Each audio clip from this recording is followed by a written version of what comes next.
appointed by the General Secretary. Jayathma, the floor is yours. Thank you, Clara. Honorable Minister, Deputy Secretary General, and the colleagues from the Danish mission. Most of all, these inspiring young leaders who are present today, and thank you, Restless, as always, for bringing in this energy and this dynamism and the much needed talk inside the UN.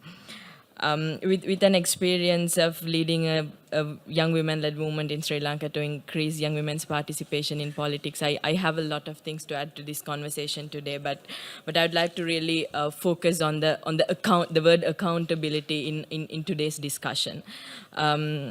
When the SDGs were formulated a few years ago, I'm sure that you all can remember and recall the broad consultations that took place in order to both identify the biggest priorities and also to engage millions and millions of citizens in the world's largest crowdsourced agenda to date. And 2 years into the implementation of this ambitious agenda, which garnered such extraordinary attention that achieved a global mobilization, it is worth taking a step back and ask ourselves, do we still see this now? Do we still see millions of people engaging in the implementation process as it was for the formulation process?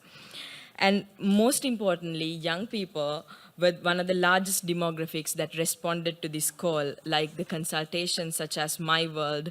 But where are the young people in the implementation of the agenda after the adoption of the SDG declaration? At this point, I think we've come to a point that the pressing matter is no longer about raising awareness of the SDGs, but accelerating action on the ground on the SDGs. There are millions of people out there who aren't in this room and who don't know what sustainable development goals are, but who are working towards achievement without even realizing it, because these are the real issues that affect their communities. And it's our job now to recognize and uplift their work and feed it into these formal reporting mechanisms. The goals are being implemented, in my opinion, on such an ad hoc and widespread basis. But every level, in every sector, in every country, the challenge is how we can bring together all these efforts in a collectively, in a holistic way to address some of our largest problems. The truth of that is that we will not achieve many or any of our goals if we cannot include everyone, as it was said over and over in this room today. I see two major things that need to happen. Firstly, while we ensure that the youth voice continues to be heard in the implementation process, we need to include young people in our reporting mechanisms and follow-up review processes. By including young people to play an official role in the national reporting mechanisms is the best way to implement this recommendation, but where there are no such formal processes as youth councils or youth delegate programs in place, there is a need to broadly consult young people in the reporting process. We should encourage and empower youth organizations to conduct shadow reporting, not only related to SDG 5, but all across the goals. This can help us track data and uncover stories that could otherwise be missed in the national reporting reports. Every one of us should be a citizen journalist, a reporter without a title who cares about the progress of these goals. In a world that is so occupied by digital power and so connected by social media, I'm quite surprised that we haven't found a way as yet to hold our governments accountable using these same platforms.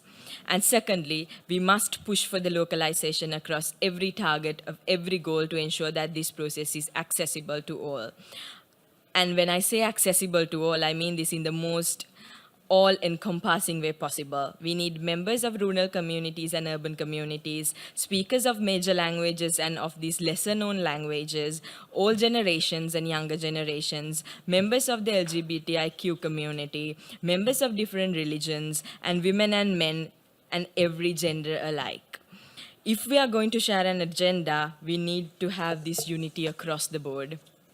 So I call on all of you to take ownership of this agenda and to uphold these values, not least because women were the second in this world to access employment. We were the second to obtain voting rights, and we certainly will not be the second in this sustainable development agenda.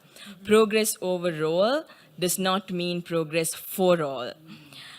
As the Deputy Secretary General always says, it's not about empowering youth and women, it is about empowering youth, especially young women. I very much agree with her statement. The empowerment of women and girls around the world is a precondition to achieving all these goals. And when it comes to gender equality, Goal 5, around which this event is themed, we also need to address that gender does not operate in a binary. That gender is not only about women, no, it is simply about women and men.